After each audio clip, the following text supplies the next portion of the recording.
Good day, creative geniuses. Welcome. Welcome to my Wednesday Wisdom Window. I am Suzanne Grace, CEO of Grace Inspire Sanctuary, where we come together once a week to have a new thought about this thing called life. There's a lot going on in the world. And to do a breath practice together and just come back to our center and not get so distracted. Yeah, I don't know about you, but I could use a little bit of recentering. So I'm grateful you're here whenever and wherever you watch this from. Just let me know so that I'm not talking to myself. I appreciate that. So I want to share today a little writing that I found, and then we'll do a yogic breath practice together and a little affirmation. So again, thanks for being here. And this article was from a cellist who is also a teacher. He's a professional cellist in a orchestra. His name is David Eby. And he said in this article, his favorite word is wonder. He said it's a simple word that opens up possibility. It's a major part of inquiry-based learning. It opens up the inner experience, which is key for developing an inside-out approach to wonder, to whatever we do. Wonder. He says the noun, the state of wonder, we've all experienced wonder at some point in our lives. An amazing performance or masterpiece, a breathtaking vista, or the simple beauty of a flower. I've really been noticing the flowers lately here where we live in Northern California, just blooming, blooming, blooming. He said the sad part is many of us choose to shut the door to the state of wonder at an early age. Perhaps our society teaches it out of us, and perhaps we just don't want to appear childish. The fantastic bits about being in a state of wonder are that your body becomes relaxed and your mind becomes totally absorbed in the experience. You become fully present with uplifted energy and consciousness.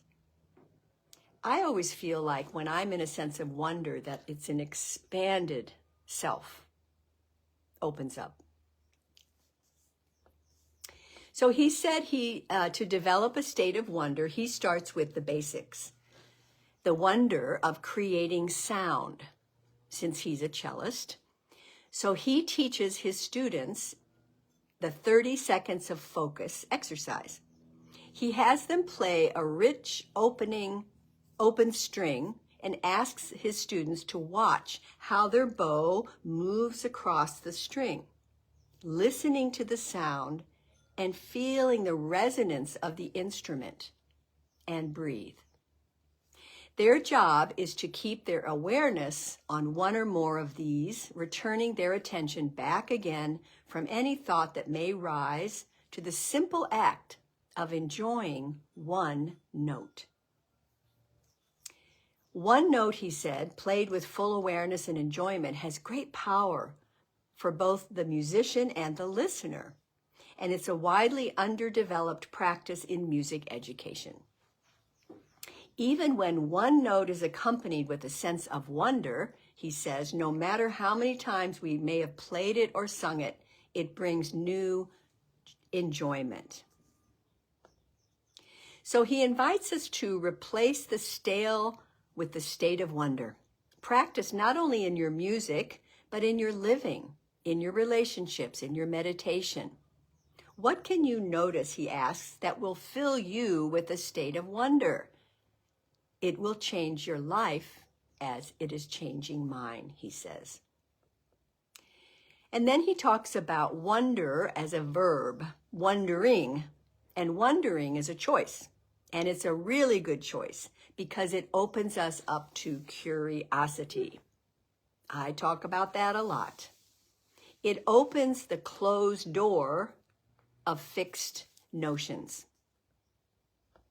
It opens up new possibilities instead of staying in the rut of old ways.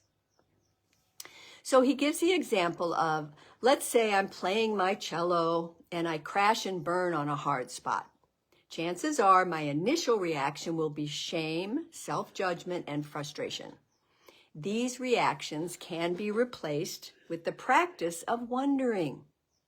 Instead of beating myself up, he says, or contracting my body with frustration, I can simply practice asking myself, I wonder what went wrong. I wonder if there's another way of playing this. I wonder how I can make it better. I wonder if anybody else has a solution that could help.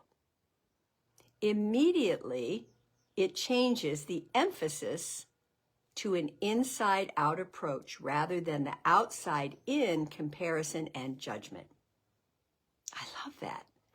The act of wondering opens us to the richness of inner growth. And then he says, the cool thing about wondering is it's not important to have all the answers. He says, I'm a recovering know-it-all. If someone said, I wonder why this is fill in the blank, I always felt I needed to come up with the right answer, and I had to be right. Otherwise, shame on me for not knowing. Well, now my practice is to answer, I wonder about that too. I wonder if it is that way because, and it's a humbling act, but boy, is it freeing, he says.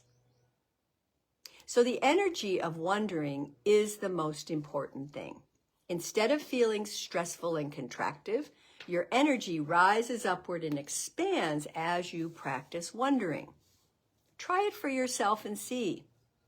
In meditation, when you get still, notice it most by asking, I wonder who I truly am. I wonder how I can better attune myself to joy, love, and peace. Finally, he says, for me, I want to spend the rest of my life in a state of wonder. I turned away from it as a teen. I buried it as a young adult. And I'm finally now reclaiming what has always been mine. Practicing wonder is an act of remembering, for wonder has never truly left us. Wonder can be here now and crack us wide open. I wonder. Think about that.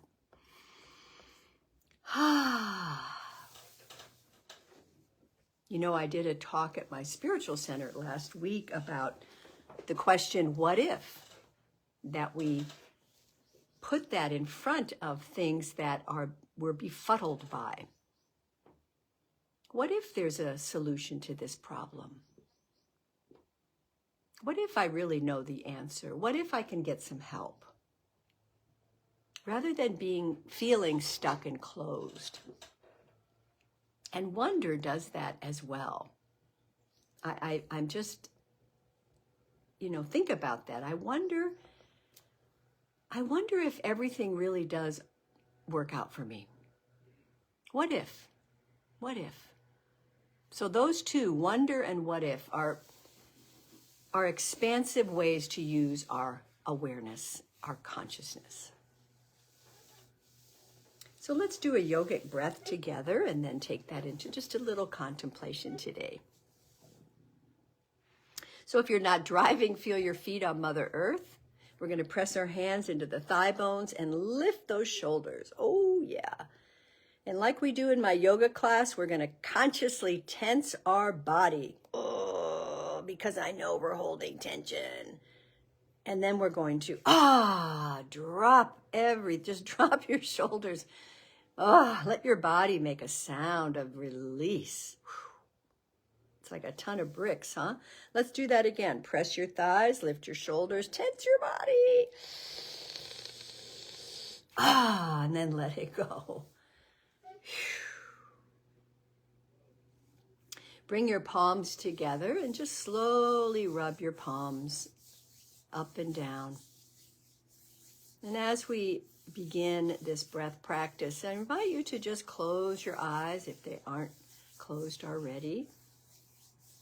And keep rubbing your hands and drop your thinking from your thinking mind down to your feeling heart, the heart chakra, anahata. Keep rubbing your hands slowly. This helps to regulate our nervous system.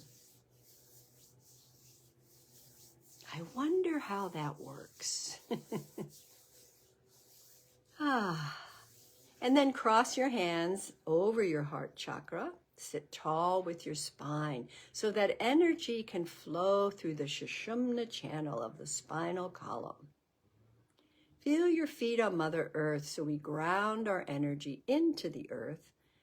At the same time, we feel that energy rising through the spine and opening at the top like a beautiful lotus flower. And in a moment, we'll take 3 yogic breaths. And remember, in our breath practice here, we breathe in through the nostrils and imagine the body expanding so that there's an opening. And then slowly, as you exhale in a moment, through the mouth, we do straw breath, just blowing out. So you elongate your exhale, which also helps to calm the nervous system. So let's begin. Inhale through the nostrils,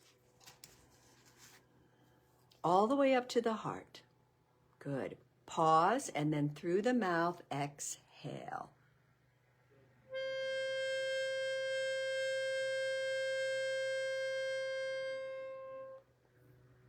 And again, in breath from the belly, through the diaphragm to the heart chakra without raising your shoulders. Good. And slowly straw breath out.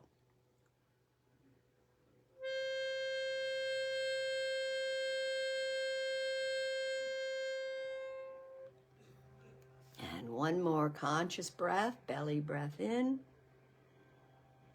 Expand, maybe with a smile. And slowly exhale.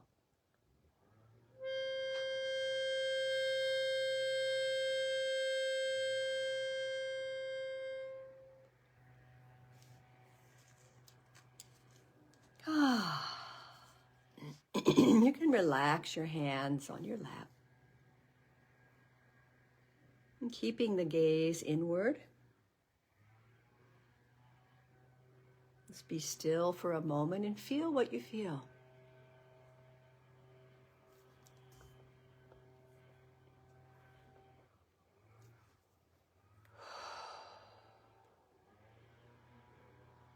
And in this space, just ask yourself, I wonder how I can better attune myself to joy today.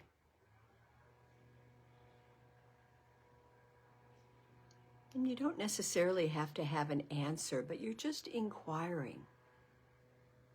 I wonder how I can better attune myself to peace today. Or love.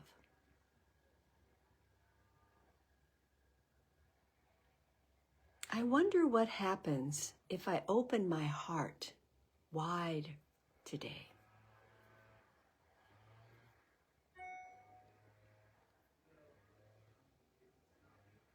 And we breathe.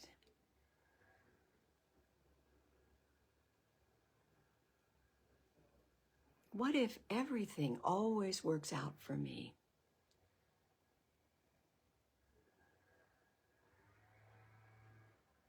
What if I am always guided and directed? I wonder.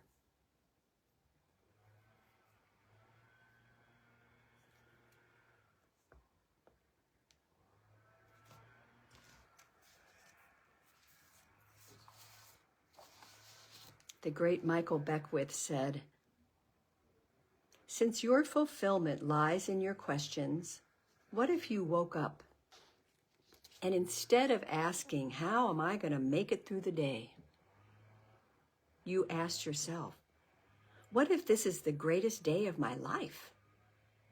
What if everything works together for my good? What if success just takes over my living? What if health just takes over my body temple? What if beauty, symmetry, order, and intelligence work through me like never before? He says, when you do, you begin to live from wonder and awe, not from your previously conceived ideas about the world and yourself. By asking what if and wondering, you become available to more good than you could possibly imagine. Yeah. So take a deeper breath. And open your eyes and return. I wonder what will happen today. Let's rub our hands together again, a little more briskly this time. Tap our thymus. Clasp our hands. Take a nice big stretch up. Oh, yes. Pop, pop, pop. Open wide. Come on back down to earth. Oh, I don't know about you, but I needed that. I needed to hear that. So check it out, think about being in a wondrous state today. Be curious. Wow, I wonder why this is happening. What if I had a different perspective about this? There's so many ways to be curious. So I look forward to hearing about it from you. And thank you for being here. I will post this also on my YouTube page, so you can pass it on to a friend, or you can share this link here. Have a beautiful rest of this March day. Wherever you are, whatever you're doing, stay curious. Namaste.